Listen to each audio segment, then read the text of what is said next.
All right. Hey, what's going on? It's Bill Burr, and it's time for the Thursday afternoon, just before Friday, Monday morning podcast. And I'm just checking in on you. All right. So look at this. I'm in New York City. What'd you think? I wasn't going to find microphones and a camera? Why am I coming at you in a hostile way? You didn't think that. You just sat down to watch it. So thank you. So whenever I have video, that means I have a special guest. My special guest this week has a new stand-up special that he shot inside of a mountain, man, called 5936. No, 5836. Fuck, 5836. Mr. Dean Delray. Oh, God, I miss you, dude. I have not seen you in 2 fucking months. It's got to be the longest since I've met you 15, 14 years ago. All right, we got to explain. Yeah. First of all, 5836 Yeah. is not a lost Van Hagar album. Yeah. Yeah. OU 856. 5150, yeah. It's the amount of times that you've done stand-up. So you're the only guy I know past like 17 sets who starts counting. You're like Gene Simmons with pussy. So like, what is it? I'm fascinated with this. What is this? So this Rain Man thing that you do, and how do you keep, like, especially like, if you're here in New York and you do 3 spots, people like, oh fuck, Dean's here, and you have the hang, you chop it up. How are you in your head, like 5930, 5837, 5837? Like, how do you do that? Compute. I started writing it down when I started, just in the notes on my phone, because I was thinking, one day I'll write a book, and I'll be like, I did comedy for a couple months in 2009. Right. And here's where I did it. And that was the point, And then I just started going and keep going, and I kept putting them in. It became like a work ethic thing. Yeah. And then it became kind of a thing of like, okay, when was the last time I was at this venue? Like, you got Club Soda Kenny, he'll be like, last year you opened with my kid's joke, But with me, I got to go in and go, okay, I was here 2 years ago. Can't do any of this stuff. Let's do this stuff or whatever. Or I also have notes in there like bombed like crazy. Oh, yeah, I put those in there, man. When I fucking bomb, I put them in there. Like, went to bed sad. Yeah, I remember I did. Next morning, cereal did not taste as good. So I, Robin on a branch, picked up my spirits. I did the garden with you, dude. Set 38. I did that garden with you, dude. And the next day, Este's like, can you come do the brunch show? And I was like, oh, yeah, I'm feeling good. Oh, after we did Madison Square Garden? Yeah, you murdered that night. And then I go down there fucking noon. They're eating waffles, and she put me on first. And you ate your dick. Oh, I could see the shadow of her roll with through a little the glass door. of orange juice. Oh, my God. They got the waffles, the OG, the fucking mimosas, and Can I tell you something? Yeah. I fucking love those sets. Yeah. I love having the big thing and then just eating your balls. I've been going to the Comedy Village after doing the play. Yeah. So you do the play, and there's this big, like, I'm the cast is crazy good. Yeah. So even if I'm a little off, it's still murders because everybody else is just like blitzkrieg. Yeah. So, you get like the standing ovation. You do the fucking 28 Broadway bows. All of that, and it's like and then you go out, you sign the programs, and then I would just fucking go home to my stupid. I got this corporate apartment with like no fucking pictures on the wall, just sitting in this little white box, and I'm like, what do I do now? Like, why am I doing this? This is fucking weird. So what I started to do to take the edge off is I go over to the Comedy Village, and I try out bits and semi-eat it, and then also, I'm going over there, and, I go over there during the week, and there'll just be sort of like 20 people scattered amongst like 50 chairs, and it's a really nice come down. Oh, yeah. Yeah, and I get to hang with PJ and talk about the old days, and I meet some new comics and stuff. I actually met this comic that when I was in Paris, I did a show out there, and he's doing what I was trying to do a little bit of my act in French. He's over here trying to do his stuff in English, so ended up, getting to practice a little French with him, hanging out, and then I go home. Right. And way better. Yeah. Way better. But I do like the quick come down. I'm a big believer in the big quick come down. You got to shake it off. Like if you do some fucking huge, ridiculous gig, the worst thing to do is to hang on to it. Yeah. That is the worst. I think that going to some hole in the wall and kind of eating it a little bit. Yeah. You're like, all right, okay. Tuxedo's off. I'm fucking Bill again. This is just regular. All right, this is a job. I gotta work at this thing. So it just grounds you right back. Especially, I'm not the fucking headliner. You're the headliner. It's your draw and everything. I'm the fucking feature. I'm the jerk off who goes on last. No. So anyway, it's even better to immediately get back into my level, which is a fucking brunch show at the Cellar. I like going to the brunch show and eating and not performing. I called Keith. I go, man, I just bombed during the brunch show. And he goes, you dummy. You don't do the brunch show. Everyone knows that. What are you new?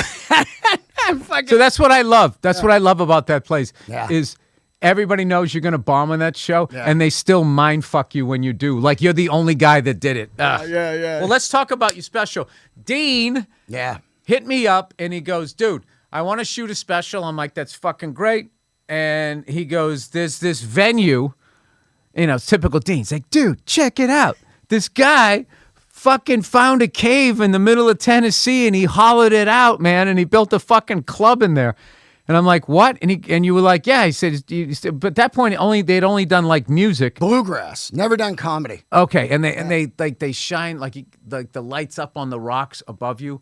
It smells of sulfur when you're in there. It smelled like the old house I grew up in for a period of time when I was growing up that had water damage in the basement because the foundation was made, like one of those. Your buddy moves to the basement. He's like, I got my own room now. And you get in there and you're like, stinks in here, but we can, party. Yeah. No, but and also, you're like breathing in mold. But you know that damp basement smell. That's what it was. So anyway, oh my God, I forgot that. We went there. We go to do the gig. First of all, how did you find out about is it because you do music and you were in a band and all of that stuff that you knew that this place existed? Because no comic I know knew that place existed. No, I ended up, we talked about it on the last podcast before we launched it. I'm sorry. Am I asking the same question? No, but I'm going to tell the story. Tell that story, Dean. I ended up interviewing the owner, Todd Mayo, because he wrote a book called The Caveman Chronicles about starting this venue. And then mid-interview, I said, I got to do my special there. And he goes, let's do it, man. We've never done comedy. I'm looking forward to it. And then a month later, me, you, and Marcus Price and Kenny, Club Soda Kenny, were there. And nobody had done comedy. So there was nobody to call and go, hey, what's it sound like? Do the laughs suck in there? Whatever. We totally fucking rolled the dice. And I was just telling the guys outside of the studio, if I would have known where the fuck it was, I would have been really nervous because it was way out in no man's land. Yeah, it was like fly to Nashville and then just drive an hour into the woods. I mean, it's a mountain or whatever. But like, I just kept feeling like I was in that movie, The Dirty Dozen. And you remember when the officers were in like the basement and they were pouring all the gas and dropping all the grenades down. Oh, yeah. And Jim Brown runs and he throws them in. Yeah, I felt like I was in there. And did they close the door or no? They did close the door. Yeah, that was a little claustrophobic. Yeah, because you're in there. Yeah, it was like, I felt like also like one of those 1950s nuclear fallout shelter. And like, this one town, everybody makes it to the cave and they close the door and the whole world ends and it's just fucking them. There was definitely those vibes, which I felt like added to the show. So I went up and I opened in front of you and you got to see this thing. It's like, it obviously doesn't look like anybody else's special and you killed. So, I'm hoping that we can get out here and promote the hell out of it. Why am I saying this? We cut that part out. Let me do that. I'll have Andrew cut that part out. I'm literally explaining what we're doing. I'm sorry, dude. Like I went to the SNL after party and I stayed up till 4 a.m. I couldn't get to sleep till 4 a.m. last night, so I'm a little fucking out of it here. Anyway, so that venue just being up there, like the second you got on the stage, I felt like, those times where you're doing your act, but you're also like taking in the venue. Like this is really cool. Oh, yeah. So, and then when you were doing your set, you were murdering, and I was way towards where the door was like opening and stuff. And I could just tell the way like Marcus was shooting it that it was going to be awesome. So I think that this thing is going to go viral because it doesn't look like anybody else's special. Well, the first thing everybody says, and I was a little naive when we shot this thing, thank God I was like, oh yeah, we're going to shop this, and they're going to look at it for 1 minute and go, what the fuck, and buy it. Yeah. But, they didn't even look at it. The theys like Netflix, and we couldn't get a call back from Netflix. We sent them 5 1-minute clips because we know how ADD people are. Just click on this, and fucking your bosses will be happy you found this fucking $1 million special that looks like nobody's, and it's fucking funny. Right. And we couldn't even, so nothing, but I think that's a blessing, dude. Oh, yeah. You remember that documentary where that guy was in a band? I think it was that one about Anvil. Oh, yeah. And how they were just right there, and all the bands coming up that made it were looking at them like those guys are the guys, and they just never broke through. And they were just talking about the music business. Excuse me. They were just talking about the music business. And the guy said, at the end of the day, he goes, you're better to own something 100% and sell 20,000 copies than to not own it at all and sell 20 million. Oh, yeah. So I think the fact that all of for whatever reason, I don't understand like what show business is doing right now. Like they're really not buying anything.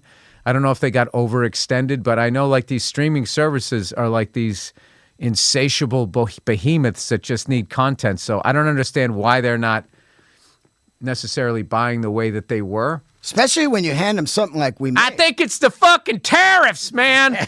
I'm so glad I'm not watching the news. Oh my God. Watching that. So anyway, but I think what they're going to be ending up doing by being stingy like this now, or just whatever, punishing us because we went on strike, whatever the hell it is that they're doing, they're going to create, like they're setting people free. Yeah. Because people need to figure out, okay, well, how do I get my voice out there? It's just going to create all these different scenes. And like I said, dude, I think you're going to probably make more money doing it this way because I'm going to promote the hell out of it, obviously. And that's my favorite thing to do is promote comics that I believe in. You are one of those guys. And yeah, and there's also ageism. Oh, God, big time. I was talking to somebody about it, and they go, ageism in comedy? Is that real? I go, what, are you fucking crazy? No, you have to be past certain points. That's what I said. It's show business. Yeah. In show business, you have to be past certain points, or then the angle of attack, it just gets steeper and steeper. But the reality is, in for all you young comics and performers out there, is you never give away your power. You always know that I have this power. I'm relatable, and just because these bean counters with their algorithms have these things, like there's a million. What I did when I was coming up is whatever I was running into, once I went through that was I felt was holding me back. Whenever I would go through the depression of it, and then I would just look at somebody who was in the same boat and made it. I'm like, all right, that's my guy, right? Yeah. So like I always use the going bald thing. And I was just like, oh, fuck, I'm going bald. I wasn't getting work with the full head of red hair. Everybody wants to give me a fucking Richie Cunningham role. What the fuck? And I started losing my hair, and I was like, oh, no, man, this is going to be over. And then I just went like, no, fuck that. Ed Harris, Yul Brenner. And I just started looking at all these bald guys. New heroes. Yeah. Fucking Telly Savalas. And I was just like, those guys made it. But it was like out of necessity. Yeah. Because if it wasn't, I was just going to be in some fucking comedy condo by myself, going bald, wanting to kill myself. So this is before, by the way, they had these new Turkish hair systems. Oh, yeah. Have you? Oh, my God. God, we were laughing at that, like flights home. There's like, oh, my God. You have to look up. Somebody took a picture, and it's like, I think it's so goddamn funny. Yeah. And it's like the classic thing, like the shame. Yeah. Like, people make fun of women with plastic surgery or whatever, but you can fucking go in on a dude with fucking that's coming with the hair. It's fucking my God, hilarious. Oh my, and it looks so fucking painful, scary, right, dude? It looks like they put a fucking cheese grater on everybody's fucking head. Yeah, and they like someone put them in a headlock and just went like that, and they're all sitting there like bandaged, like this MASH unit flying home from war, dude. I got it like. I don't want to out the guy, but like, dude, there's a guy. Oh, I know a few guys who got. Like, no, I know. No, this guy is not in show business. Yeah. He's like a handyman. He like fixes shit, like elevators and stuff. I know this dude. He's like in his fucking 60s. He goes and gets the full hair. He did. Oh, man. No, but it looks great. Yeah. And I got to tell you, he's happy as hell. Yeah. And he lost some weight and everything. But I'm just sitting there Is he single? Is that why? No. Wow. He did. He just, he had like, you know, he did like it was very female energy. Like, I don't like the way I look and I'm going to change it and I'm going to live my best life. And there's like men doing that right now. So I actually felt really good for him. But it was also funny to me. Like, why do you need a full head of hair to be in your 60s repairing elevators? Well, some people. Do you want to like have your big wrench and just. Yeah, just waving it back. He wants to get a headband. Some people, it doesn't work on them, though. You see him, right? And it's like all shitty a year later. Like it didn't take. Oh, have they worked their way past that yet? I don't know, because I know a guy that got one like a year ago, and I saw him recently. I thought you were going to launch into a song about a guy. You know? I know a guy. Sound like that people be vamping underneath. Yeah, I know a guy got some hair plugs. Just doing this. This one goes on. Everybody just get back from Turkey. I'll tell you this right now. That's going to be a line in a song. Yeah. But the hair plugs didn't take. So he's still stuck in that town going bald at the Duncans. Wondering what to do next. A bad Springsteen cover band. Oh, it's all bad Springsteen. Get your hair done. Get it done now. Yeah. Hope it sticks or you'll be. And it'll be a metaphor for some sort of like oppression.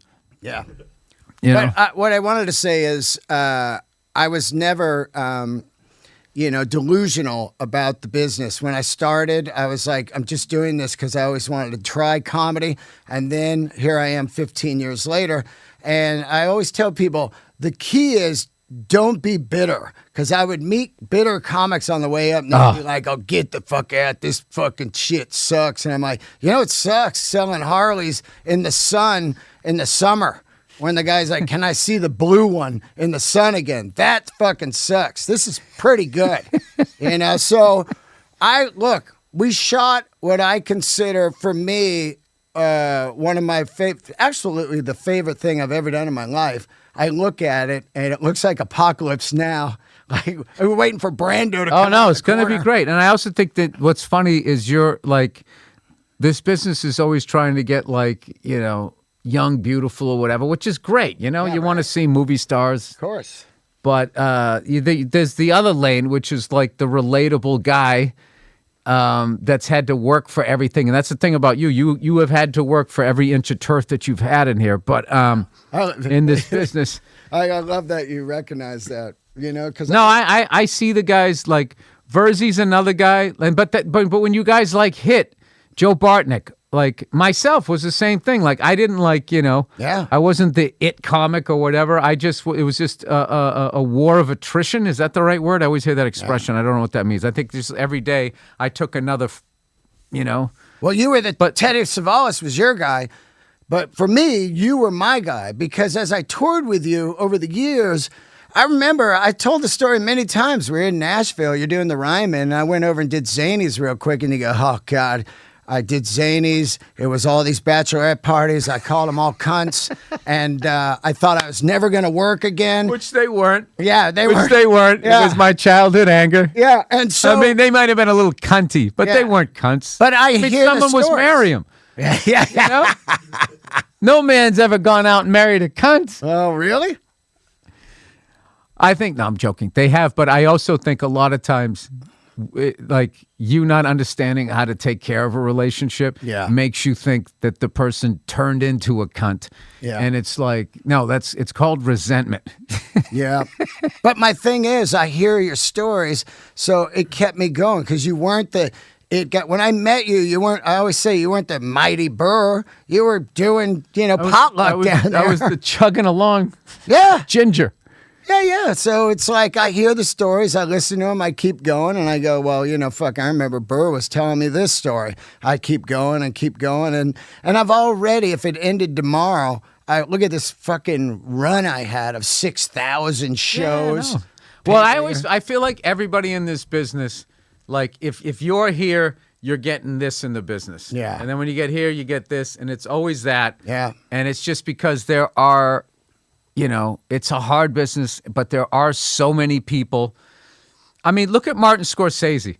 Yeah. Like he didn't win an Oscar until The Departed. Unbelievable. So that's another guy that I looked at. It's like, I'm going to sit here and whine. I didn't make, Mean Streets, Taxi Driver, Raging Bull, Goodfellas, all of these movies, and have to wait. And that's like 10, 20, 30, like 30-something years of making.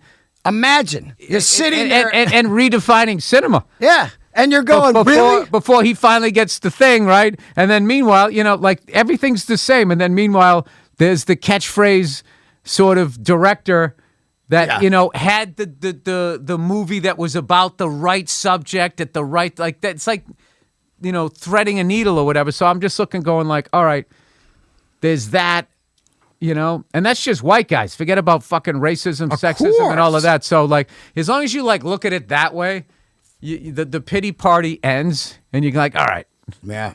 Let me go. Boo-hoo. I never sit around and complain, man. It's just like, let's write jokes. Let's get, Sarah Silverman once said, stop complaining and be undeniable. And I took that in. I was like, yeah, man. Oh, yeah. That's a truth I just worked with her. There's this thing coming up on Netflix, Conan O'Brien. The Mark Twain Award. I don't know if fuck those guys. They always go, dude, don't fucking promote it. I don't understand. What is the problem of saying that it's coming out? They want to do all of these streaming people. They're like, don't say anything about it until April 11th at 11:43. I know. Surprise drop collab. Yeah, I just feel like they all have like, those old fashioned things with like those fucking accounting machines. Yeah, where they try to figure out, algorithm. But I think they just want to put out a super blast. A focused blast. Maybe that's what it is. I don't know. Anyway, so we were doing that, and anyway, Sarah was on that show, and like I've always said this, my favorite things are super intelligent people that are silly, and she's great. Yeah. So I got to sit next to her on sort of the dais thing. She went up, of course, and absolutely murdered. That was a fun hang that night, and that was definitely one of those nights I was sitting there looking at all the people that were, it was such an insane level of talent. John Mulaney went on first. Oh. I don't know what the other guys were thinking, but I was going like, I can't follow that. That guy was unbelievable. The first time I saw him was in Zanies in Chicago. He opened for me, and he was like, I know he's gotten better over the years, but he seemed like from day one he was that good. I remember he had like this poise, like he'd been hosting Letterman for like 30 years, and he was like this 19, 20-year-old kid. I was just in the back of the club going like, this might be the biggest no-brainer this kid's going to make it I've ever seen. So anyway, he went on first, but I did have that moment during that show of thinking that. I always have that imposter thing, I get why you're here. I get why you're here. I get why you're here. Like I don't get, and then I gotta be like, no, I do deserve to be here. I'm not gonna bomb. I'm gonna fucking do this. So, but I think that's as long as that doesn't become torturous, I think it's a good thing to, feel a little less than. It's funny. Speaking of Conan, he was the only guy ever to put me on TV. He gave me my first TV spot. Mm-hmm. So I know he doesn't run his fucking Instagram, but I ghost DM'd it anyway, just sent it out there into the world of like, hey man, I just want to thank you. You were the only guy ever to put me on late night TV, first TV spot ever. I'll never forget it. And specials that because I put pictures at the beginning of the special of everyone that helped me in my career and all my friends, you, Keith. Oh, that's cool. So it spins through this amazing thing, the clubs where I worked and names on walls and everything. And then Conan was in there, and I wanted to put him in there because that was a fucking insane night for me. My mom was still alive. She got to see it. She showed the neighbors, like, look at, he's on TV. And we used to watch Conan, her and I. And so I just sent that DM to him, like whoever, whatever assistant runs his account. I know. I don't know. I'm bad at those things. I don't read it. I eventually, it just becomes like, it's like emails. I get like anxiety. Like I used to like not check my emails and all, and it got up to the point my account got full. When you get over 100,000 emails, I mean, it was like a decade of like, the only way I would check my emails if somebody said, "Did you get my email?" And I would say, "What is your email?" And then I would search it, and then I would get it. Dude, sometimes I text you, one day, and you don't even get it. Text you. Oh yeah, no. Yeah, right. I hate it. Yeah. So one day I had my assistant came in, and I just said, "Can you do me a favor?" I go, "What? Can you just delete everything, and I'm just gonna fucking start over again?" Yeah. And she goes, "Really?" I go, "Yeah." She goes, "Well, what if?" I go, "I'm never going to find it, whatever it is. Just get rid of it." Dude, and I felt like this lightness, like I like cleaned out my garage or something. So this morning I'm taking the train down here, riding the subway down, and I realized I was back up to like 1,400. And I'm like, all right, I gotta knock it down. Like this week I'm trying to delete 100 emails. I do it at the gym. So I'm at the gym on the elliptical, and I just the elliptical, the elliptical. Oh yeah, whatever.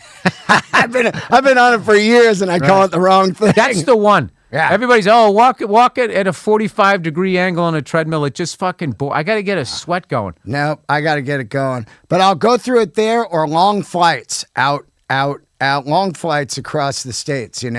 Dump that shit. Catch up on emails. Like, hey, I know this is from a month ago, but I'm on a JetBlue flight right now cross country, so you got my attention. You sounded, that was like when you said out. I thought you were counting off that Talking Head song. Don't. God, I love that. Psycho Killer.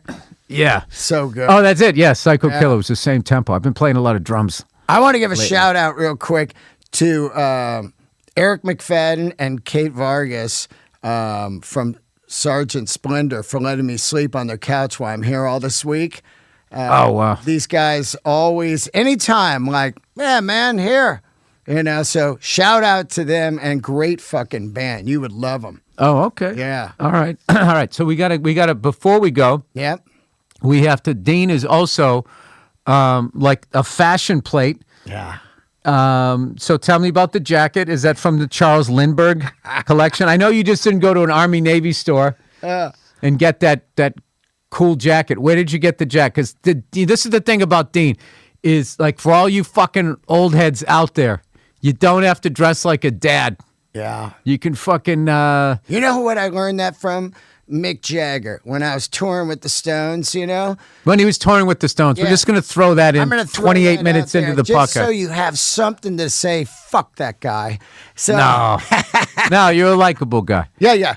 So, Jagger, my point is, if you're there's a guy in my neighborhood, and he's like fucking 75, but he wears sick-ass clothes. So you don't look at him as 75. You're not looking at him as he's young, but he's in...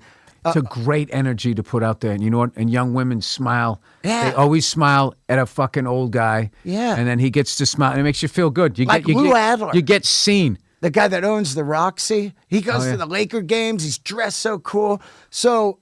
I used to see Jagger, and he was always in some kind of cool outfit. So you never went, wow, that dude's fucking old. He just, if you dress not Cotton Docker's Gap dude and tap out, you're going to, kind of have a flavor. You can have a vibe. And then people, so then I can't, if you just go you just sort of, you're going to your drab years and you just fucking have a bunch of old clothes on and you don't give a fuck. If you don't give a fuck like the world doesn't. Yeah. So you just, I feel like, when you're in your 70s and 80s, all you want is just somebody to say what's up. Yeah. So if you come in, you got a little style, because there's this coffee shop I go down and I have one a day. That's my thing now, right?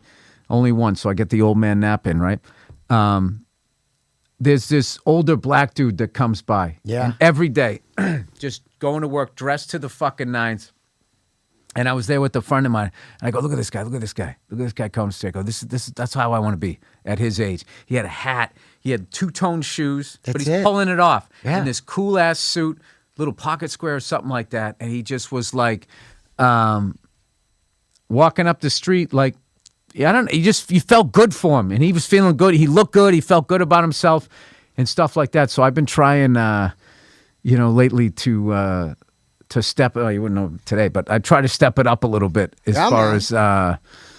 Especially, like, I'm not a good-looking dude, so you got to have some good clothes. You know what I mean? I'm sitting in the same tree, Dean. Yeah. No, dude, we could have a podcast. Two ugly dudes. Yeah. I would say ugly. I would say, like, two background dudes. Yeah, two background dudes. Third special. Third, what are those guys called? The extras? My name of my next special is going to be like, oh, I didn't get one. Yeah. So, you know, you're that guy, they come in, they pass everything out, and you're like, oh, hey. Oh, that's the worst. Can you see me? Over here. The guy with no vibe. Yeah. All right. Well, we jacket. Yes, the jacket, and then we got to give the information where to see your special. Jacket, Ironheart, and it's a N1 replica, so it's full New York warm. What does N1 mean? That's a military. It was the N1 model that they wore, and it's got real, mouton and wool. And this is wax, so it's raining or whatever. It's like a fucking winter jacket. My only one I own. So who makes it? Ironheart. Ironheart. And you can get it at Self Edge, or I took it to the other place, Standard and Strange. Is that in Oregon? Down in Soho? Oh, no. That place. Yeah, where you bought the green jacket you never wore. I think I can finally fit it. Really? It isn't green. It's a weird color. It's great. You got to wear that. Dude, if I can't fit, I joined this big gay gym, dude. Yeah. It's just wall to wall. I wish it was called that. It should be called that. Gym. Oh, the joke I've been doing in my act, it's so, my gym's really gay. It's spelled JIM. Dude, it's like, but this is the thing, dude. Like, that's dumb good, man. Once you get past the fucking culture shock of that, because, dude, it's like, at the gym, joining like one of these big gay fucking New York gyms, is the gay dudes, they're fucking shredded. Yeah. They don't skip leg day. Dude, they're all, because they're trying to appeal to men that are visual. So they're all trying to look like the Calvin Klein underwear fucking dude. So you come in there with your dad bod, thinking you look all right. And you're like, God damn, I gotta step it up here. Yeah. Trying to get into this gay gym shape. So I've been eating like salads and shit. Oh yeah. I'm almost there. I feel so soft now. I don't know what happened to him. He used to be mean and he was one of us. Now I am soft now and I like it. I like it. You know what's funny too? Yeah. Is I love the angry people that still hate women and like that yell at me and blah, blah, blah. Because I don't take it personal. It's like, dude, I get it. Yeah, it's like, don't leave me, man. Yeah. Don't leave me with all that. I just always write back. If I have the time, I'll write back and be like, listen, man, I hope you figure your way out of it. You know what I mean? Yeah. Women are great, believe it or not.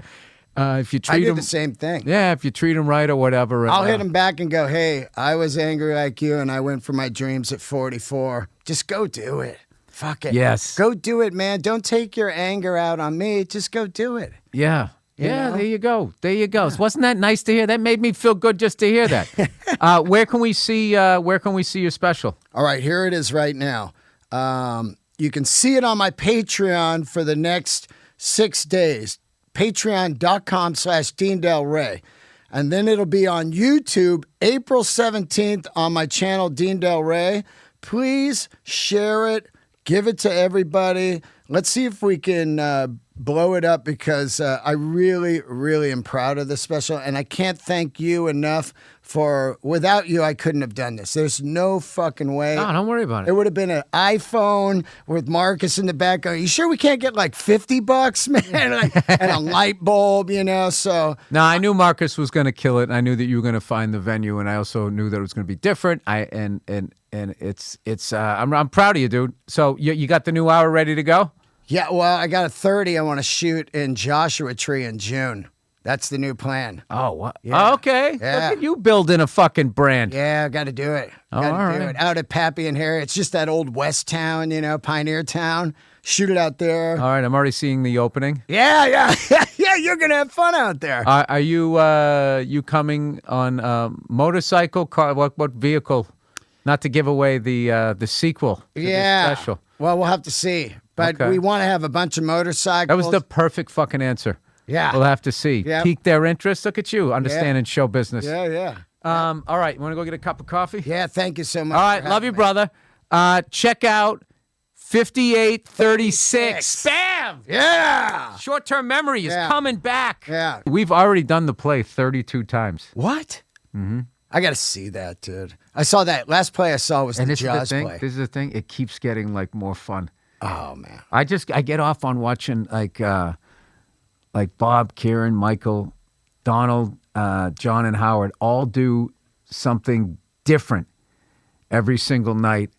And I'm like, oh, these guys are like comedians that are always trying out new material, but like they have to do it within the context of these words. Yeah. And so there's that other challenge of like as a comedian, the challenge is, I got to say something new. But that's like you, dude. But they have to find the new in the same words. Right, so it's right. like more, I find it more challenging. And you know what I have learned about my brain? Yeah. Is that if I try too many new things and change the cadence, I go into the white room and I can forget my fucking, that's happened to me twice. Whoa. And you forget your line? Oh, just completely blank. Whoa. But it's funny. Because your scene partner helps you out. Do you say it there like, fuck? No. You just sort of, you improv back and forth, and then they feed you a line to get you back on. Oh. No, and the crowd never notices. That's great. Yeah, I went to, I was telling this story on my podcast. I was talking to somebody that was in one of those musical, and she was singing a song, and she goes, dude, I've done the show like fucking, 200 times. Yeah. And I'm up there, and I'm just sort of drifting, thinking about my day. And then she goes, I just go fucking blank. She goes, I have no idea what I'm singing about. Oh, man. But she had like background singers, and she just sort of started vamping. I think she said it. She goes, I almost sounded like I was trying to speak Chinese. And then she tried to make the noise of like the microphone, like cutting in and out, like going like that with like her voice.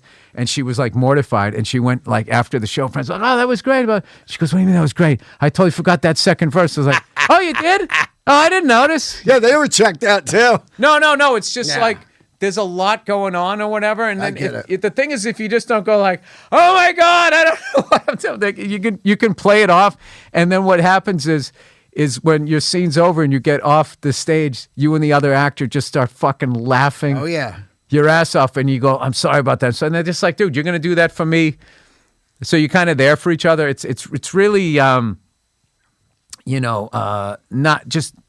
I don't think as a comedian, like, I think that we get real like, oh, fuck, I only hang out with comedians and like I'm going to get into this actory world. Right. And this is going to be this different thing and I'm going to feel weird and not comfortable in it. It isn't that. It's really. Oh, speaking of which, I saw that Good Night and Good Luck, the George Clooney play, which was amazing. Fucking amazing. The set was like breathtaking and all the actors killed it. The story, very relevant, obviously, for today. And Alana Glazer was in it. Oh, yeah. So I'm so proud of you, man. Yeah. Like that's why when I was watching her, I was proud of her. I was like, look at those fucking comedians getting in here on some of this Broadway stuff. I fucking look at you and I just go like, God damn, man, that is my brother killing it in the industry. I was talking to someone. The outskirts. Yeah. Still on the outskirts of the industry. Yeah, but here's the thing. It's like, Dean, we're not doing this. This is about you. I know, but keep it on you. I just wanted to, I thought about it and I was like, this is mind-boggling, it's just unreal and so fucking cool, Hey, dude, I'm a fucking 33-year overnight success. Yeah. So, anyways, that is the podcast. Check out 5836. April 17th. April 17th. YouTube. Yep. Patreon right now. You can buy it on Patreon. Where on? Patreon.com/Dean Delray. And once again, thank you so much. Yeah, no worries, dude. We're going to blow this thing up. Fucking amazing. Go out there, get some money. Oh, man. Go buy some motorcycles. All right. Thank you for watching, everybody. Listen to the music and the bonus episode of the Thursday afternoon, just before Friday, Monday morning podcast. Have a great weekend, you cunts. Hey, what's going on? It's Bill Burr, and it's time for the Monday Morning Podcast for Monday, April 10th, 2017. What's going on? How is you? How's it going, everybody? Are you doing good? I apologize that the podcast is late. I apologize that it's late. I was flying back from San Antonio. I meant to do it yesterday, but I was doing a tour of San Antonio, and the day got away from me. I was going all around San Antonio. I went out to Jeff Ryder's drum shop. I got some Mexican food around the corner that was fucking delicious. I forget the name of that place, but it's going to be on the video. Then I went down to the river walk and over to the stupid fucking Alamo. Jesus Christ, just crawling with fucking tourists, reenactors, all kinds of magnets and shit. And I just was like, every time I go to San Antonio, I was like, I'm going to fucking go in there and I'm going to read up on all these guys who fought to the last guy. I'm going to read up on every time I get there. There's like 9,000 people in jean shorts. There's a fucking gift shop. And I just say, forget it. I felt bad about it. Like, hey, what are you not patriotic there, Bill? But then I ran into somebody from San Antonio. I go, you ever go into this thing? They go, no, we live here. And I was like, oh, I get it now. I get it. The Alamo is your Times Square. Like, nobody in New York goes to Times Square. Okay? Nobody in L.A. goes to fucking Disneyland or fucking Universal. Unless you have kids. But, I mean, just as an adult, you're not just going to fucking go there. You don't stand in line in your own fucking town, okay? One of the advantages of it being your own fucking town is you don't have to stand in line with everybody else because you know all the spots. You know where to go. You know where not to go. And when you're in San Antonio, where not to go is the fucking Alamo unless you're a goddamn tourist. Then you go in there. And then you're going to go over to the Riverwalk, which is actually, for a touristy thing, was very nice. That man-made river, I got to tell you something. That's the first time I walked down it. I liked it. I really enjoyed it. There was a bunch of people standing outside, getting their little hustle going on, trying to get you to go in and drink a margarita. Right? All kinds of wacky people wearing hats. People driving by on the little gondolas. It was like you were in Venice, but it was Texas. Right? Their little slice of fucking Italy. And then right around the corner was the Majestic Theater. Very ornate. The word only used to describe a theater. Very ornate. Hey, my buddy redid his garage. Oh, it's beautiful. It's so ornate. Nobody ever says that, right? They call it a fucking man cave. Okay, so the man caves for fucking, the Twinkle Toes there. The Broadway stars of these theaters. And this thing had had fucking houses and shit. Look at some Peter Pan stuff. It was amazing. And evidently, while I was on stage, there was a bat flying around that went past me. And aside the fact that it was a bat, like, nobody even reacted. They're so used to bats down there. Evidently, they kill all the fucking mosquitoes, or enough of them. You know what I mean? So people in San Antonio evidently cool with bats. I don't know, but I had two great shows. The first show went awesome, and the second show was just fucking next level. And I actually texted my agent. I was like, the hour's ready. And he was like, really? And I'm like, yes. So let's fill up the calendar there. Fucko. No, that's not how I talk to my agent. I go, let's fill up the fucking calendar. So his mission, should he chooses to accept it, he's going to fill up my calendar. And I gave him the list of the 8 teams that I have left that I need to go see. All right. So if you're on this list, I'll be doing a show at some point within the next fucking year, because I'm knocking these out in the next year. Before my daughter starts walking and talking and doing all that stuff, I got to knock this out. So I need the Toronto Raptors, the Ottawa Senators, who are playing my Boston Bruins in the first round of the playoffs. Congratulations to both teams making the playoffs. That's a big deal. Playoffs? Oh, wait, no. Wait, are we playing them? I think we are playing them, which makes no fucking sense to me. Fucking hockey. If we're like the 8th seed, shouldn't we play the Capitals? Shouldn't the Capitals be rewarded that they won their fucking division? Rather than having to play the fucking Penguins and then they knock one another out and all we got to do is try to get past the Senators? No disrespect, but disrespect intended? No, I'm just being honest. All right, let's check this shit out right now, okay? This isn't going to work. It's not. I'm going to be on the wrong fucking one. The Boston Celtics are a 2nd seed. They're a fucking 2nd seed there. All right, hang on a second. NHL playoff bracket. All right, here we go. NHL fucking playoff bracket. All right, yes, this is what the fuck I want. You're going to make me click on it again. I typed what I wanted, and then you're like, is this what you want? Yes, this is. This is what I want. All right. The Rangers are versus Canadians. The Bruins get the Senators. I don't get it. Capitals get the Maple Leafs. Okay, all right. I thought. And then, there's a good one. Columbus versus the Penguins. That's a good one. Nashville Predators made the playoffs, playing the Blackhawks. Minnesota Wild versus the St. Louis Blues. Anaheim Ducks versus the Calgary Flames. And the San Jose Sharks versus Edmonton Oilers. Here we go. Brad Marchand is back and all of that shit. So anyways, yeah, I got to get the Toronto Raptors, Ottawa Senators, I got to get the Brooklyn Nets. I've already seen the New Jersey Nets, but my rule is if you get a new stadium, I don't give a fuck. I'll eventually see it. But if you move to a new city, especially a state, you know, then, yeah, I got to go fucking see it again, all right? I need the Carolina Hurricanes, Orlando Magic, Tampa Bay Buccaneers, the Memphis Grizzlies, and the New Orleans Pelicans. So there you go. So I'm going to try to get, I'll probably do the Canadian ones at the same trip, and I'll try to do the fucking Orlando Tampa at the same time. Then I think I'm going to do a bus trip to knock out those fucking 3. Carolina, fucking Memphis, and New Orleans. I think that's what I'm going to do. And then I'll be done. And then what will you do, Bill? Well, you know what I'll do? I'll move on to fucking college. All right? Because the day I go out on the road and I don't have something to fucking look forward to and I just sit in the goddamn hotel waiting for the show, that's it. I'm going to dry up. You hear me?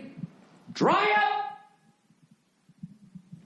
So anyways, I got Boise coming up, and I just got an email from the theater via my agent saying, hey, we've been watching these videos saying Bill likes to play the drums.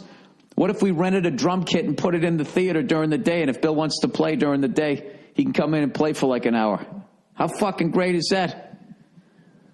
It's the coolest thing ever. I might put that on my fucking rider. I don't give a shit how much it costs, because this is the thing. They always say, hey, we'll do that for you. And then they just, they pay me less money. That's how it works. Now, God damn it, this isn't in fucking stereo. I just realized it. Wait a second. See? Let me see something. There we go. Oh, you fucking son of a bitch. That's not it. How do I get this thing in stereo? This is just one of these fucking days, isn't it? Isn't this just one of these days? Now I'm just going to push buttons. What's going on? There it is. Now it's in stereo. Oh, Jesus Christ. I thought there was something wrong with the wire. My fault. Well, you had to suffer for 753. I'll just say that it isn't, This, something, what's great about it? It'll give you something to complain about, unless the great Andrew Themoulis fixes the fucking thing. I don't know. Anyways, plowing ahead here. So what else? Okay, so I went down there and I saw a lot of San Antonio this time. And like I said, I had great fucking shows. You know what? Who's kidding who? I completely lost my train of thought because now I'm fucking mad at myself. Why didn't I think to just fucking push that button? I immediately thought it was the wire. I troubleshooted. I never knowingly lied about the wire.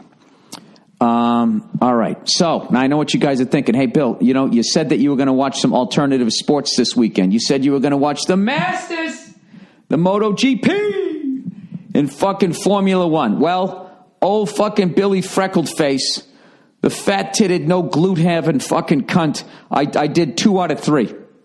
I watched the MotoGP. You know what's hilarious? I didn't realize that there was 2 undercard motorcycle races. And I'm sitting there going like, this fucking race is only 20 laps? What's going on here, right?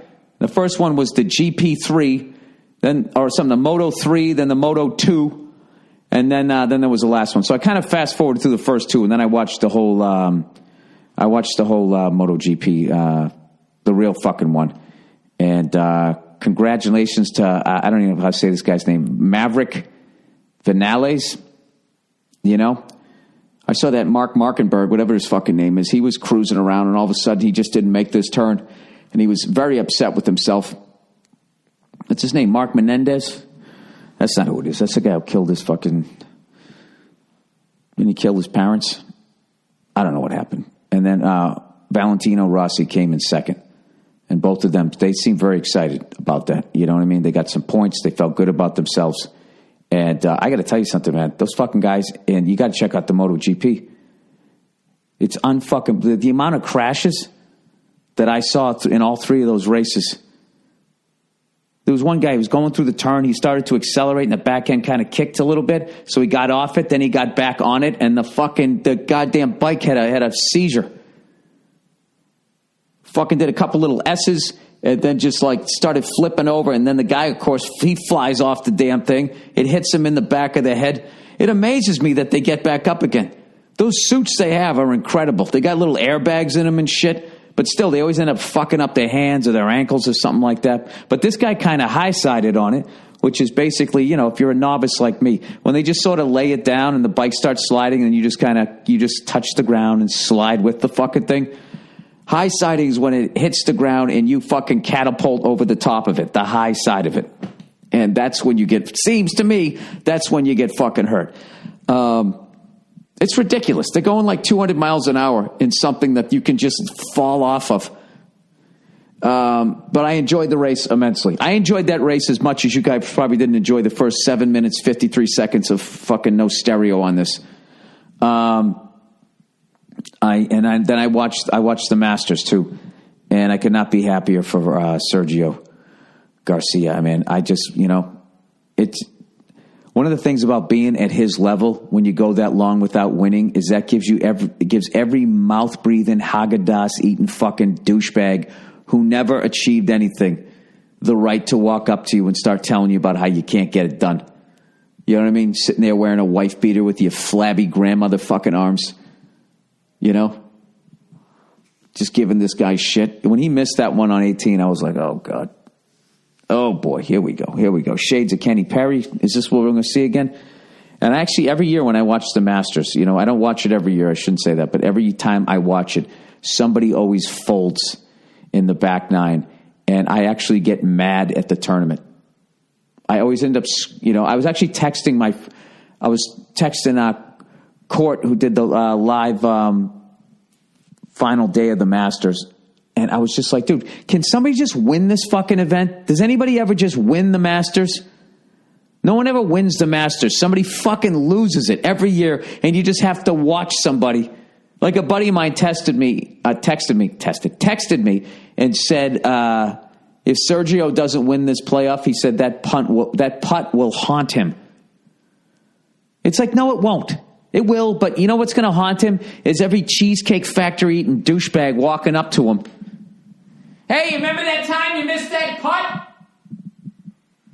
Giving him shit, right? Not realizing that missed putt is a fucking metaphor for the other person's entire goddamn existence. This guy's played in over 70-something majors. So, anyways, just like watching Phil Mickelson win it way back in the day in like 2004. It was so great to watch him get the monkey off his back. So congratulations to him.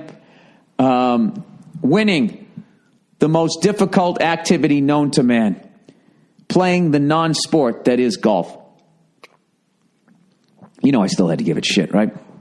Dude, it's so hard. It's a fucking mind fuck. I get it. But I would rather have to do that than face a fucking roided up, well, he never got convicted, so... Roger Lemons, right? Roger Lemons, right? I wouldn't want that guy throwing half a fucking bat at me. Just muttering explicatives as I walk up to the plate. Like, I would much rather have to try to sink a fucking 3-footer than some fucking roided up maniac on the goddamn mound who can't admit that his fucking career's over, so he's got to go out and take some fucking horse tranquilizers. Not saying that he did it. And you know what? If he did, God bless him. God bless him that he did. I am so fucking... I told you, I'm pro steroids, dude. I'm fucking... Everybody should get on them. I want every fucking athlete on steroids. Okay? And then the doctors can look at you and see what the side effects are, and they can gradually make them better and better and better and better until it's like vaporized weed, You just have like a steroid mist. And me with my fucked up shoulder, you know what I mean? I'll just come in and just walk into the doctor's office, They'll put a fucking hot towel over my head like I have hay fever, and then they'll just have me breathe in steroids. I'll walk out. I'll have glutes again. After 20 years of sitting on my ass in planes and rental cars, my fucking glutes will come back. They're just like non-existent. I don't know what happened. I just fucking when you're going to make something and you got to pound out like a fucking chicken breast. Yeah, that's what my fucking ass is like after years of being on a plane. So I actually made my way across to the gym when I was in San Antonio to their sister property. Sister property? You mean the other hotel? Fucking weirdos. Anyways, and I went in there. I did the elliptical for about 40 minutes, and then I just did a fucking, for me, I did a savage fucking leg workout.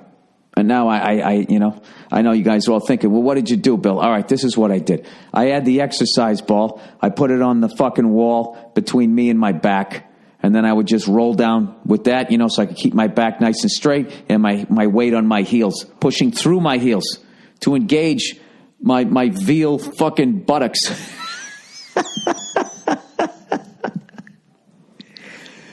Then what did I do? I did hip thrusts after that, Then I did some calf raises.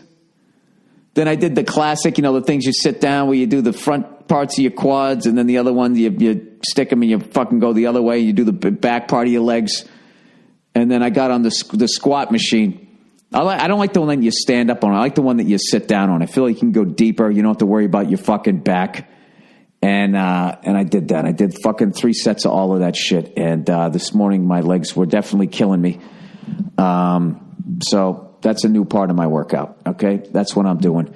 But I don't have all those leg machines when I'm here. You know what I mean? And my shoulder's fucked up, so I'm not putting a barbell on my back with a bunch of fucking weight. Okay, I will choose to do more squats without any weight because I am an old man. But I swear to God, man, those fucking athletes, man, they got to keep taking steroids.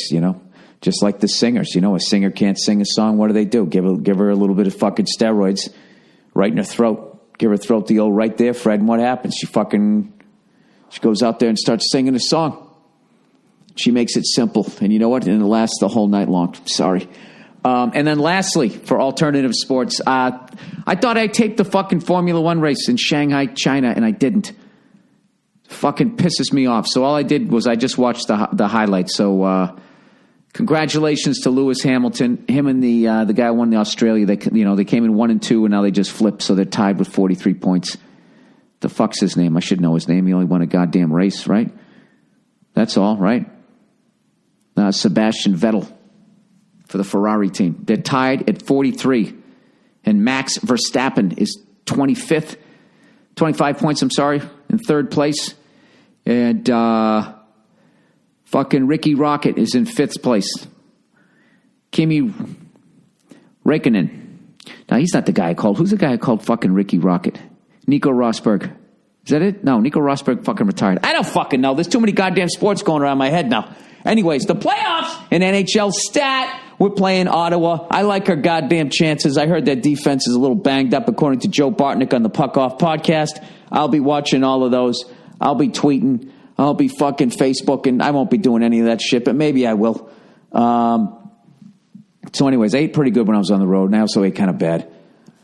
I had that Mexican food. It was just fucking, I used to always make fun. In the tour, I was making fun of like Mexican food as far as like, the refried beans and the rice that they put on the plate. And I was just like, you know what this shit is? This is Mexico's version of coleslaw. You know what coleslaw? Like, most people don't take it seriously. It's a plate filler. You got your piece of meat, you got your vegetable, and then they just throw that shit there just so the plate doesn't look naked. You know what I mean? Oh, wow, look at this big plate of food I got. No. That's like more than 60% rice and beans. I didn't get it. All right? Then once I understand, no, you mix all that shit in together. You grab one of those little fucking round pieces of bread, whatever the fuck you call it. You put it on there, a little bit of hot sauce. It's delicious. You got a little bean and rice fucking thing there. Thingamajig. Sorry, I'm white. I don't know. I'll learn it. I've only been out in L.A. for 10 years. At some point, I'll learn it. Was that a tostada? I know what an enchilada is. I know what a crispy taco is. She said crispy or puffy? Never heard puffy before. I always go crispy. You know what I mean? But the crispy tacos, it's only good on the first bite because then the whole fucking thing falls apart. You know what I mean? It's like an old person's hip. You barely touch it and the whole thing just cracks and it doesn't work anymore. So you kind of got to go soft taco, right? The flaccid taco. All right, I'm sorry. But then if you mix the beans and rice in there, all I can say it was goddamn delicious. Let me do a little bit of advertising here. A little ads here for the week here. What am I doing here? Come on. Why won't this computer work right for now? Okay. Oh, here we go. Oh, our old friends here. First read of the week. Oh, zip. Okay. Yeah, I flew for the first time. I went up with an instructor. And holy shit. Anybody out there who flies helicopters? I mean, geez, I missed the fucking pad when I was coming in. I mean, I missed it by probably 60 yards. Just coming in way too fast. I was like, I got settling with power. Fuck this. I just kind of continued on past it like you're supposed to. Came back around. The next time, I came up a little short. Took me about, 26 goes around till I was starting to feel it again. And it was funny. Like my fourth time, I just flew the traffic pattern down there at Long Beach. And my fourth time around, I was turning to go downwind, and I just started laughing. And my instructor started laughing too, because he knew I was laughing. I was just like, this is fucking awesome. It's fucking awesome. And it just totally relit the fire in me to go do it. And I'm going to try and fly again before the end of the month. So if I can just kind of fly like once every 10 days or something while I'm getting the little one going, I would be very happy with that. It was such an accomplishment in my life to get my pilot's license. I would hate to just not do it and forget how to do it. It's so much fucking fun. And it's really safe. You know what I mean? If you just do what they say, the way they maintain them. I know everybody always tries to freak out, but, they're always freaking me out. Like, dude, be careful up there. Be careful. Oh, yeah, okay. I was going to fly with a blindfold, But I get it. Anyways, let's plow ahead here. So I ended up... you know what? I can't plow ahead here because I was going to start doing the reads, and I'm only at 28 minutes, so I need to run my yap a little bit longer. So, I think we flew the traffic pattern for just a little over an hour. I got a 1.1 on the Hobbs meter, and didn't do any autos. It was just all low approach, normal approach, steep approach. That's all I was doing, and it was fun flying the 22, which is that's my favorite one. Even though the 44 is cool, it's a nicer one. I just love the 22 is like driving an old sports car with no power windows, no power steering, fucking drum brakes. I always just with that one, it's just like whatever it's doing, I'm actually doing it. I heard on some of those high end helicopters, if you want to hover, you just push a button and it just does it for you. That's the one you get when you get older. You know what I mean? I don't want to sit here drawing on a dime. All right, you know what? I'm just going to start reading these I'm going to start doing the reads here for the week. By the way, what's the deal with all the haunted houses in San Antonio? It was the usual stuff as far as how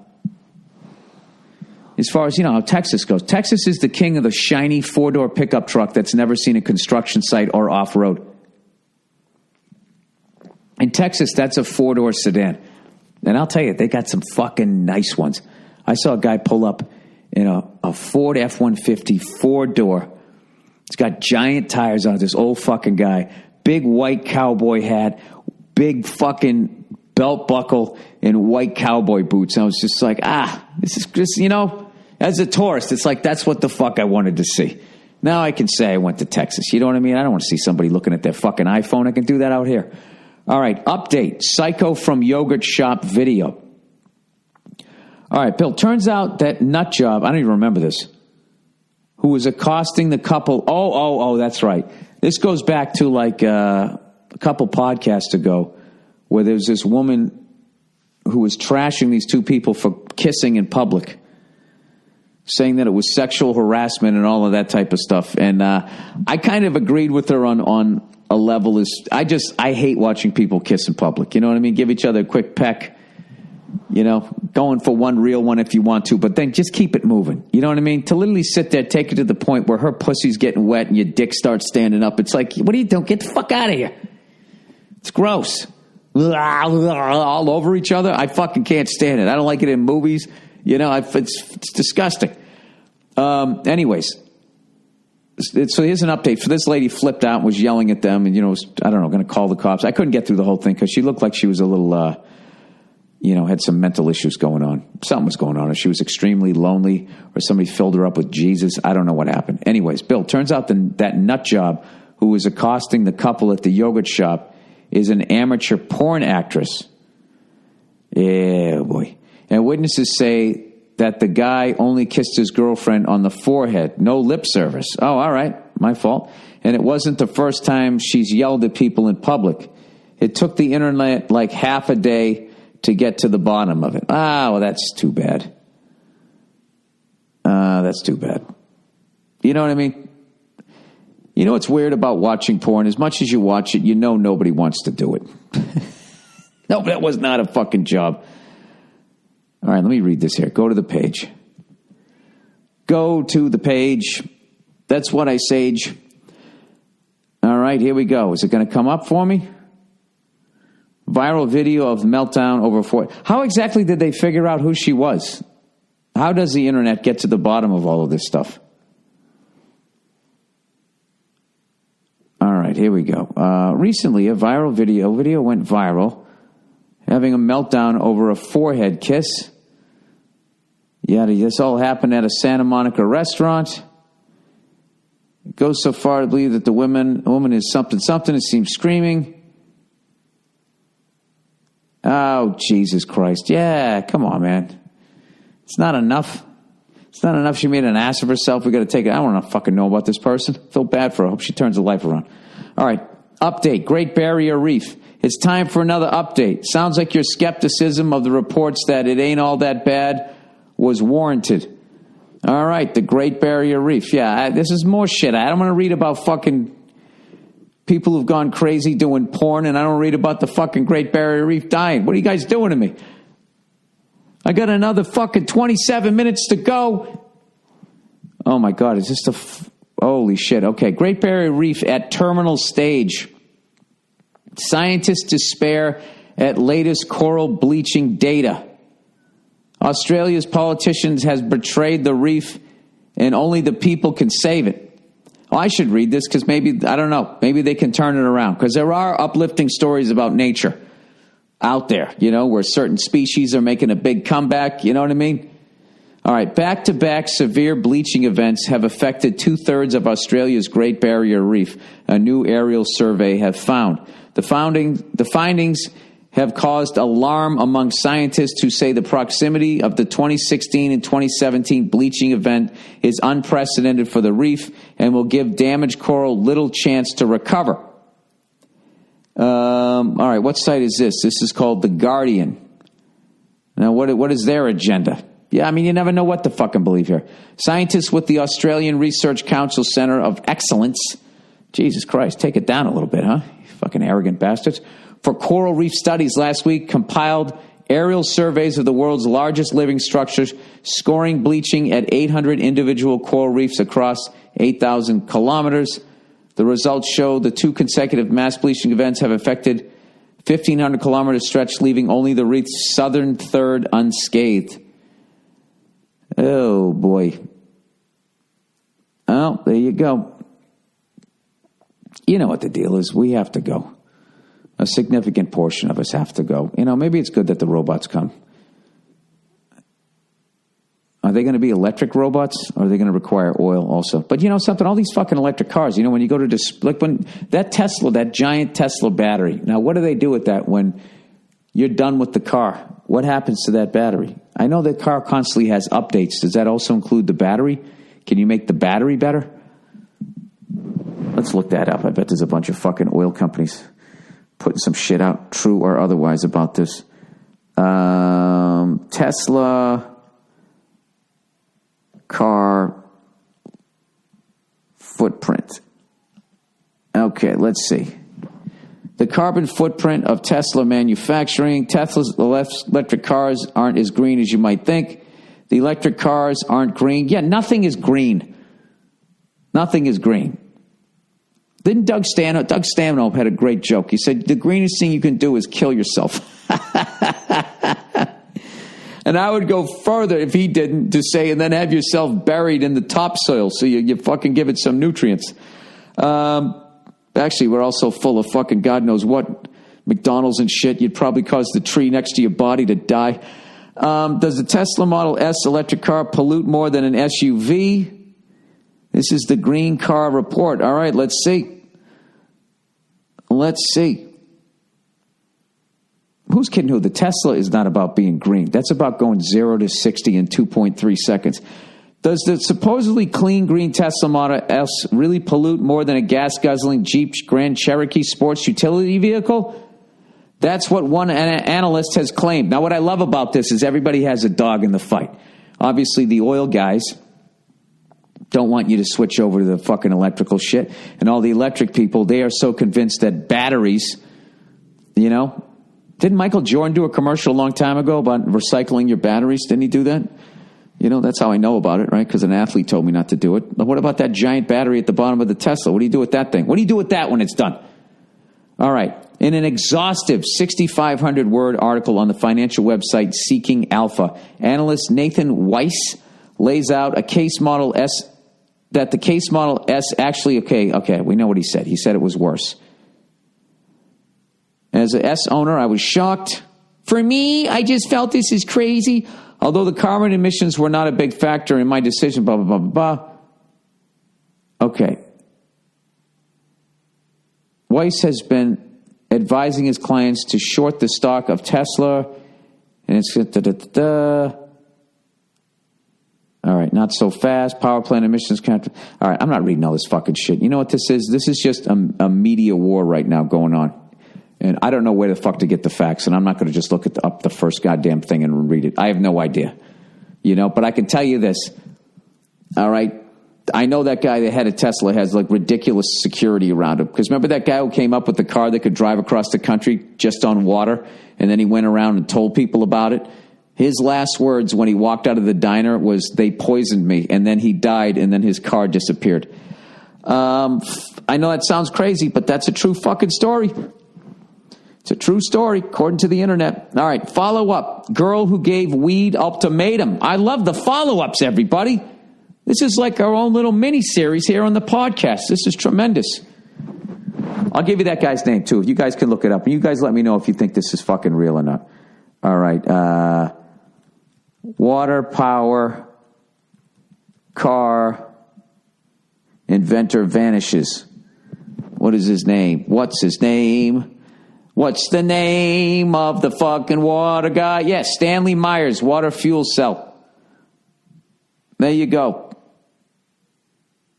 Look that guy up. Go down that fucking rabbit hole. Meyer, I think is how you spell it, right? Stanley. Stanleys are always fucking honest, aren't they?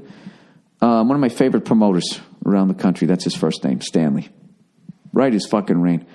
All right, follow up to the girl who gave me the weed ultimatum. All right, for those of you who missed the podcast a couple times ago, there was this woman, this guy was dating, you know, he's always smoking weed around her. She had problems with alcohol and shit. And then one day, I don't know, she cleaned up and she just lashed out at him and said he needs to just totally quit smoking weed, or, you know, it's either her or the weed. All right, so here we go. It says, "Yo, Brother Bill, on 4/3, you responded to my email about the ultimatum my girlfriend gave me. Her versus weed." My fucking computer's going to die.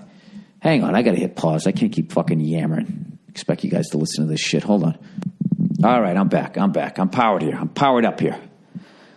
All right, on 4/3, you responded to my email about the ultimatum my girlfriend gave me. Her versus weed. Either choose her or the weed, man. She has since admitted that she was being a cunt by giving me the ultimatum and no longer cares if I smoke.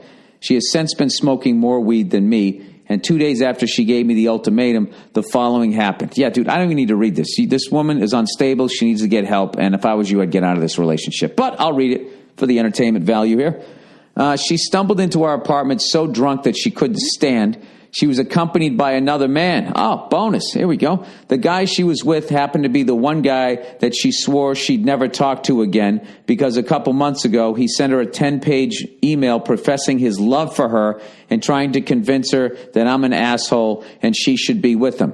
Up until that point, they were friends that hung out on occasion, which I was okay with. Oh, Jesus.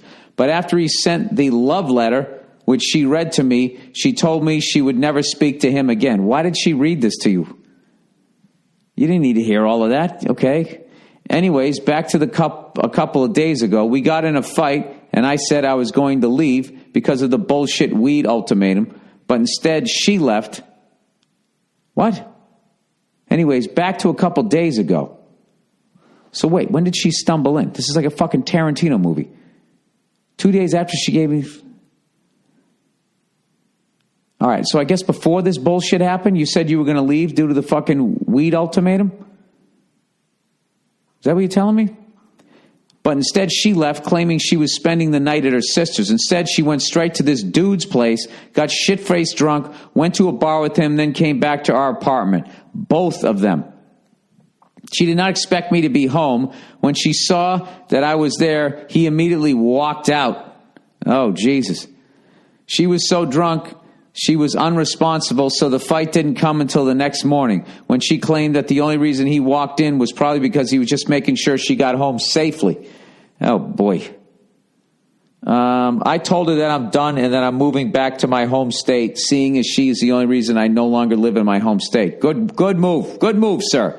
Since this incident, she has been crying and begging for me to stay and wants to get married, etc. Get the fuck out of here. She claims that she has no interest in him and she was just mad at me and was under the impression that I had already packed my things and left and she just needed a friend at the moment. Those are all lies. And this is the tip of the fucking iceberg, sir, that goes all the way down to the fucking ocean floor. Personally, I don't think I can forgive her or trust her, but I need to make a decision and fast. Get the fuck out of there, sir, because I'm either going to tough this out and stay here, oh, Jesus, hoping this shit doesn't happen again, or I'm going to get the fuck out of Dodge and move back home and start over. Help me out, brother. Should I stay or should I go? Your thoughts. Thanks, and go fuck my life. No, not fuck your life. If you stay, you're fucking your life. Dude, get out of there. Now that you just heard what you wrote out loud, back by me reading it out loud, which probably made no sense. You realize how insane that is? How insane it would be for you to do that? I'm almost thinking, as much as she needs to get her life together, you need to look at yourself as to why you would stay with a person like this. Yeah, you need to get the fuck out of there, dude. All right? You still got your whole life ahead of you. All right? And as far as like marrying somebody, you basically get one draft pick. All right? Because when you get divorced, your franchise gets cut in half, and then you start drafting in the later rounds. You're getting older and shit. This is your number one draft pick. This is what you're going to pick? This person with all the fucking problems they're having at the college level? I'm telling you. Get the fuck out of it. Right, dude, Jesus Christ. If you don't believe me, Go ask, tell 20 strangers that fucking story. I swear to God, they're all going to say the same thing. Get the fuck out of there. Go on Dr. Phil. You need to get the fuck out of Dodge. He'd say the same thing. Actually, he probably wouldn't because she's a woman. His audience is female. So he'd probably go, well, maybe if you smoked a little less weed and she tried to fuck a little less other people, maybe y'all could find a middle ground. And all the women would be like, woo! I inserted myself into that situation. All right, men going their own way. You can go your own way. All right. This is a fucking amazing... Okay. Hey, yo, Billy Boy, I was wondering if you were secretly behind this movement. This is fucking crazy. This right here is, there's some movement, evidently, down in Australia, down in Oz, whatever the fuck they say. I don't know what the fuck they say. I've only been there a couple of times. Oh, the plug came undone. Was there a reason why they turned the plug into a magnet? Back when it plugged in, it did much better. I guess it's easier to find. It's got navigation kind of, and you can find the fucking hole, but it won't stay in there. All right. There's a growing movement of men in Australia called Men Going Their Own Way. I just paused for all the guys listening to this with their girls so she could have time to roll her eyes and be like, oh, God. All right. MGTOW. Migatau. It's an offshoot of the men's rights movement, but rather than getting stuck in and tackling issues... No, rather than getting stuck tackling issues, these guys have vowed to stay away from women, stop dating, and not have children. Jesus. Essentially, MGTOW is a statement about living your life rather than trying to make a woman happy. Sorry, screamed all my jokes last night. Or being a slave to cultural expectations. One SW member says, This isn't about a specific rule book, more a mindset. Although there are purists in the movement who are the most extreme and avoid women entirely, there's a growing number of men who've had enough. Enough of the feminism and enough of being told they have to work for a greater good which doesn't actually exist. Start looking into this manosphere, and it's like going down a rabbit hole, this person says. Happiness here is supposedly freedom. And shunning relationships is now sweeping through the younger generations. Is it? Or is this just a very interesting article? Okay, Tom, 15, from NSW, North Southwest, whatever the fuck that is what you would call the growing number of teens going their own way. Jesus, this kid never even got off the ground. He goes, it's probably not true of all women, but I got the feeling that women are actually dangerous. Maybe the men around me have just had bad experiences. He tells the newswoman. He said, it's scary being a teenage boy. I'm not sure how it's all meant to fit together in the future, says Tom. Last year, my uncle lost everything because his wife of 40 years decided she didn't love him anymore. Just like that, she randomly got up and left. It got nasty, and he lost everything. His house, cars, and loads of money. There's no way I'm ever getting married. Well, there you go. I mean, shit, you saw a very traumatic thing. Of course, teenage boys look at other males in their life to gather some perspective. I'm just going to read quotes because I'm not going to read all this. My older brother, who's 20, was dating a girl for a few months. She turned real nasty in the breakup and made a string of allegations to the police. That made me suspicious of women, too. My brother's a good guy. Okay? Why should she be able to just say what she wants, accuse him of anything, and then get on with her life like that? It doesn't seem fair to me. I'm not sure what rights I have. Maybe none? Okay. Both sexes. Okay. It's crucial that we encourage our children, find a mentor, a teacher, or some blah, blah, blah, someone who supports, communicate. Yeah, about skills of getting a healthy relationship. That's exactly what I was going to say. What are you just going to walk away from women? You know, you're never going to bang another one? Maybe just go on Tinder? Look, you can get a lot done not being in a relationship, male or female, just focusing on your fucking career. But, if you want to be alone, that's fucking cool. But to do it because of fear reasons is wrong. What you need to learn how to do is set up your relationship. And how you set up a relationship is you have to... You don't pretend to be something you're not, and just tell them what the fuck you want. From day one, when she's going like, do you watch sports all the time? Be like, yeah, I love them. Love them. You know, I like doing most, when I do that, I like drinking a beer and then going out and smoking a cigar. That's what I do. Hey, sweetheart, what do you do? Don't lie to me. Just tell me what you do. And let's see if what you do mixes what I do. Because if we both start pretending that we don't do what we do, eventually we're going to go back to doing what we're doing. And then we'll be, oh my God, you changed. No, I didn't change. I just started being myself for the first time around you. I didn't mention that I was into dog sleds. Yeah. Well, I just figured during the first 3 months I'd make you fall in love with me, and then I would bring my 18 huskies into the fucking house. All right, you're talking about a guy who's made every fucking possible mistake that you can make in a relationship. I've fucked up more goddamn relationships with great women. I got to tell you something, okay? I dated some great women, and I fucked them all up, all right? And it wasn't till I met my now wife. Not saying I didn't make a bunch of fucking mistakes after that, but I just met somebody that, I don't know, I was in that part of my life where I could just be like, all right, this is what I do. Is that what you do? Yeah, I never, that's the one thing I am, one of the few things I am proud of with all the relationships I've had with women is I've never I never judged them as far as whatever the fuck they were into, I didn't give a shit. Whatever you want to do, just fucking do it. Because I just looked at it like if I give you that sort of freedom, then you'll give it back to me. And if you don't, then I'm fucking out of here. And what are you going to say? What are you going to say? That's the thing. That's my friends come over. Jesus Christ, Bill, you always fucking cleaning up the kitchen. You're fucking doing all this type of shit around the house. It's like, yeah, exactly. It's the genius. I earn a great living and then I come home and I fucking crush it. So then when I'm going to go out and go see my buddy play drums tonight, what's my wife going to say? No? Why? Because you have a daughter. Ah, shit, you're right. Okay. She got the daughter card now, so what am I going to do? Plus, I fucking love my daughter. It was so great coming home to her now. That's the best. It's the greatest thing ever. Greatest thing ever. She slept through the night for the first time. Of course, the day I had to get up early, and fly out, so I missed the last 3 hours. I think she slept. She slept from like 10 to like 7 in the morning. It was fucking unbelievable.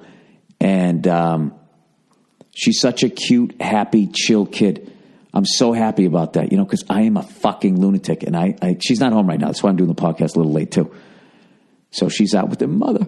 And that is my goal, I don't know if we'll have another one. I have no idea. But whatever kid or kids that I end up having, I want them to be happy, relaxed. I want them to feel like they can approach me. They can ask questions. I am by no means going to be a pushover. I'm not going to buy them a bunch of shit.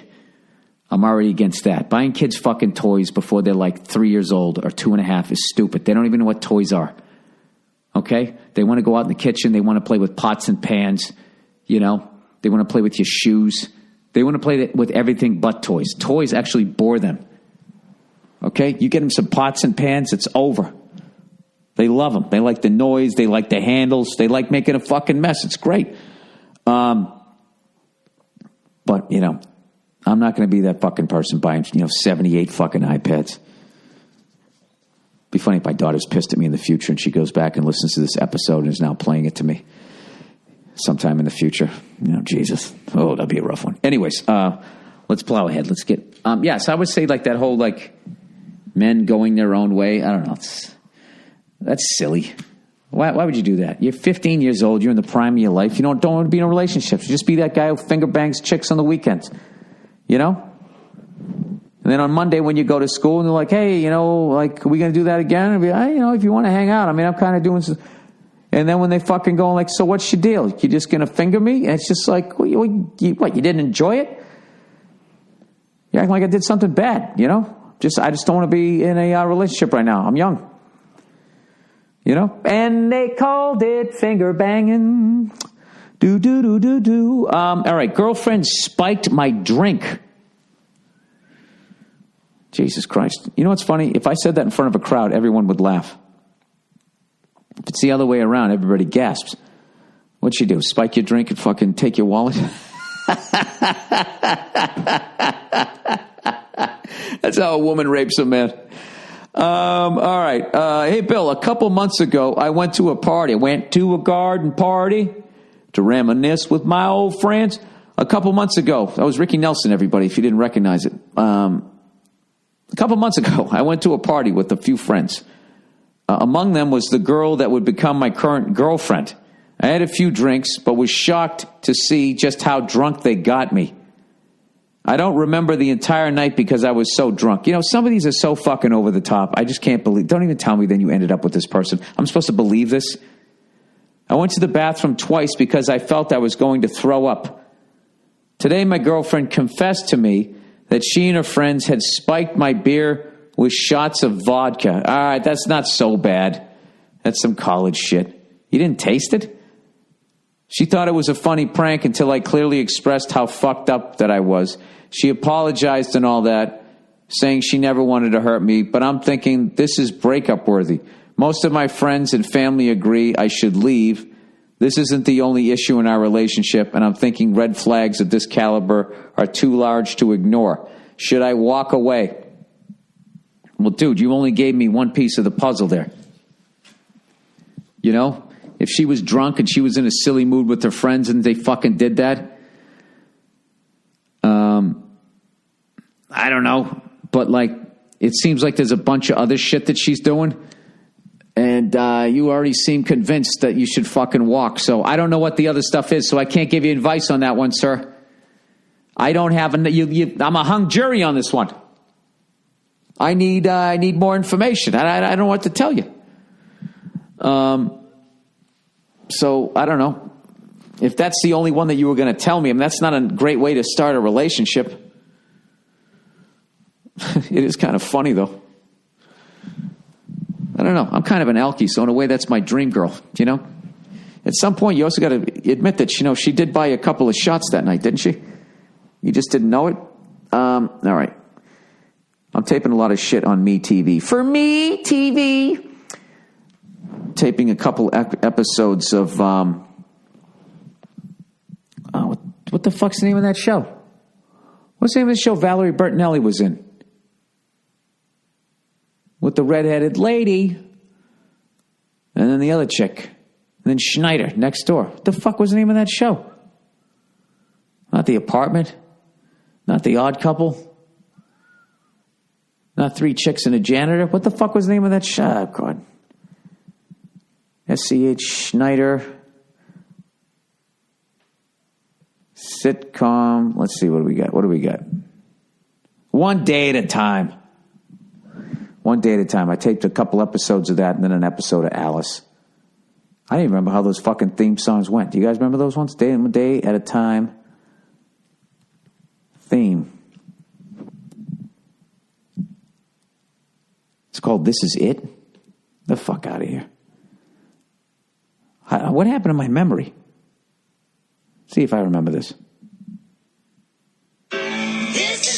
This is it. Oh, yeah. I want you dance. I used to have such a crush on Valerie Bertinelli, but they were so fucking broke. That's what all these fucking 70s sitcoms were about. They were just fucking broke-ass people. I guess it was reflecting the economy at the time. Like Alice was like, divorced, driving this piece of shit to Phoenix. Remember that? Ford LTD station wagon?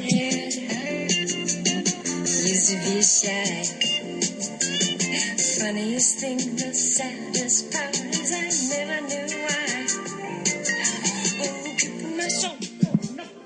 What is that? That cannot be the real fucking song. That was fucking horrible singing. That's what happens when we let the star of the show sing it. Did she sing that fucking thing? You know what? I can actually block out the singing to listen to the old studio musicians. That's what I miss, because now it's just some asshole with a fucking laptop and the keyboard. Those are all individual people playing all those instruments.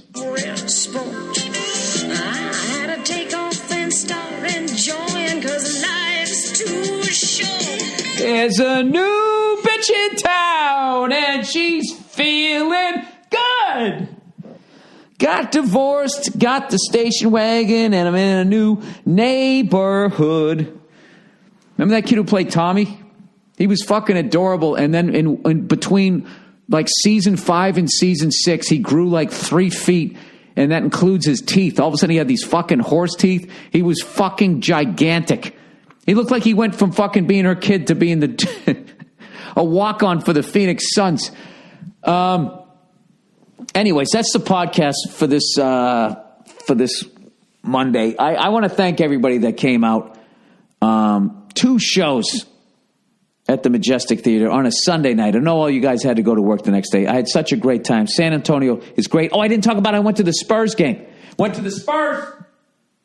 The Spurs fucking against the LA Clippers. Great game. Fucking amazing fans. Very, very knowledgeable of the game. I got to see their 5 championship trophies. They got them right out there where you can see them. Took a picture and all that shit. It was great. And but I got to tell you something. If you want to win some free shit, go to a Spurs game. I've never seen so much free shit given out in my life. First of all, they had this coyote and a mascot, and a guy in a coyote mascot costume. And like 19 times during the game, he stole the vendor's cotton candy. And they would play the Benny Hill song. And the vendor would sort of mock chase him around as the thing was fucking throwing free cotton candy all over the place. They did that like 10 fucking times, which made me immediately think like they ordered too much cotton candy this month. It's going bad. Let's just get rid of this shit so we don't have to throw it out. We'll also look like, like we're good guys for giving it away. They had cookies coming down from the ceiling in parachutes. They would just float down. People jumping up for fucking cookies. They dragged some guy out of the fucking crowd and put a couch that you could recline in, and they put it at the foul line. They're like, if you can sit down and you can fucking sink this foul shot, we're going to give you this couch. And next thing you know, you forget about the game. There's so much shit going on. I'm rooting for this fucking couch potato to win a new fucking couch to slowly die on. You know, shoots the first one. Oh! The next one rims out. Oh! And then he hits it. And everybody's like, ah! He's freaking out. He's jumping up and down. His man tits flopping all over the place. And then they just drag this leather porn couch off. Ah, you fucking won it. You won it. All right? And then you're looking up at the scoreboard like, oh, wait a minute. I'm watching the fucking Spurs. They're playing the Clippers. That's what's happening here. This is a critical part of the game. There's a timeout. Now I'm watching awkward dads dancing. Who's the best awkward dad dancing? Other than that, it was fucking great. I really enjoyed it. And that was franchise number 118 that I've seen. I know, I'm getting like the Rain Man with this. I got 8 left until the next season, you know, when the LA Chargers and the Vegas Knights start. But I plan on knocking those guys out early. I might even go to that first Chargers game just for them having the audacity to fucking move on me. You know? As of right now, in this moment, I've seen every team fucking west of the Mississippi. From fucking as far south as San Antonio, as far north as Edmonton. And these 2 cunts are going to come along and fuck the whole thing up for me. I will not tolerate that. I will avoid my family. I will take a trip. And I will go see both of these fuck. Well, I don't take a trip for San Diego. I sound like a crazy person. Go fuck yourselves. Thank you for listening, and I'll check in on you on Thursday.